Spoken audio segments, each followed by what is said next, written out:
has issued a severe thunderstorm warning for western Galveston County in southeastern Texas, north central Brazoria County in southeastern Texas, south central Harris County in southeastern Texas, until 5:15 p.m. Central Daylight Time.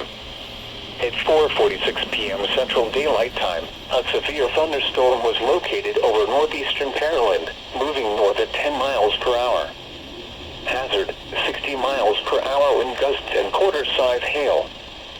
Source, radar indicated.